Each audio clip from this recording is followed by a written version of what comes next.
There's an invisible mechanic that's central to some of the most iconic moments in video games, and yet plenty of games just ignore it. In fact, it's so important that if you were to remove it from your favorite games of all time, they may seem mediocre to you. But what exactly is it? Well, let me show you what this mechanic looks like in a few different games. You'll probably be able to figure out what it is pretty quickly. When I first beat Lorien and Lothric in Dark Souls 3, I was filled with an overwhelming sense of euphoria. And this feeling wasn't exclusive to the Twin Kings either. I got this feeling after nearly every single boss in that game. Elden Ring was the same way. Words can't describe the feeling of satisfaction you get from beating Godric or Morgoth for the first time. But let's rewind a little bit, because none of that would even be possible if it weren't for that invisible mechanic that I mentioned at the start. So in Elden Ring you play as the Tarnished, which literally means less valuable or respected, or in the case of Elden Ring, one who was banished from the lands between. Basically you're a loser, a nobody. I mean, you start the game by waking up in a tomb-like cave underground. Contrary to a game like Dragon Quest where you're the chosen one destined to save the world from darkness, in Elden Ring, you're not destined to save anyone from anything. Basically, in Elden Ring, you're not supposed to win. You could even argue that the odds are deliberately stacked against you. I even made a video about this back when the game came out. This is perfectly represented by the challenges presented in the game. You get outnumbered constantly, you get overwhelmed, you fight enemies who are bigger, stronger, and faster than you are. And it's because of these impossible odds that the game feels so good to play. That feeling of taking down a giant 10 times your size or overcoming a 6v1 is simply indescribable. See, you've got two options in Elden Ring. You can either get better at a boss fight by memorizing their patterns after falling to them time and time again, or you can figure out a clever way to even the odds through summoning or maybe even a different build altogether. And this all plays into that satisfaction I mentioned earlier. You weren't supposed to win this fight, you were the underdog, and yet here you are. Now, this example is pretty clear, so you probably already know what I'm talking about, but let me give you one that's even more obvious. Hades is a roguelite all about escaping the depths of the hellish nightmarescape ruled by Hades himself, Ohio. There's only one real way to complete this journey. You, the player, have to become skilled enough to take out every obstacle in your way, and Zagreus, the character, has to become strong enough to endure till the finish line. Every time you die, you're given an express trip right back to the start, and to someone uninitiated in the endless loop of suffering that exists in roguelites, this might seem awful, but it's actually the journey that makes these games so much fun. A roguelike is a game all about mastering anything the game can throw at you, memorizing all the patterns and figuring out the tricks that can help you reach the end. Hades, being a roguelite, is a bit different. You're still tasked with learning and getting more skilled. For example, you've got to know the difference between buttons that cause spikes to shoot out of the ground and ones that prevent you from missing a video. But you're also able to level up your character Zagreus in-game.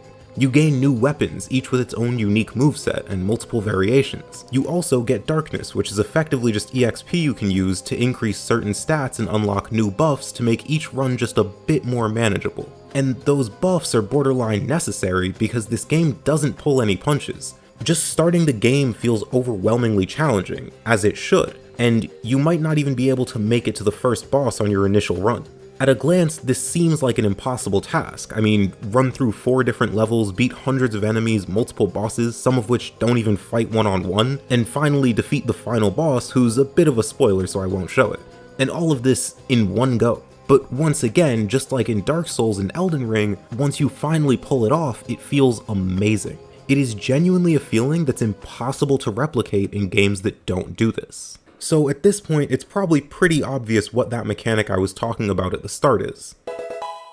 No, where did you get that idea from? It's not difficulty, it's synergy. Let me explain by showing you one of the most relatable examples of this mechanic I've ever seen in a game. So in this game, you play as a burnt-out office worker who's just tired of living the classic day-to-day 9 to 5. So they inherit a farm and head out to... Stardew Valley is a game all about escaping the monotony of everyday life. It's about relaxing and completing simple tasks for a greater goal that's important to you. This isn't a game about going on a grand adventure to save the world, nor is it about defeating some unfathomably threatening abomination from the underworld. It's just a game about fishing, or farming, or just talking to people. You start out with this dilapidated farmland coated in overgrown foliage. Just clearing out this land is satisfying, as with each swing of your axe you're getting closer to a clean land ripe for farming. I mean, it sounds silly, but it's this routine of completing simple tasks in this low-stress environment that allows you to totally relax and just feel good. I'd even argue that this game is as satisfying as something like Dark Souls or Hades.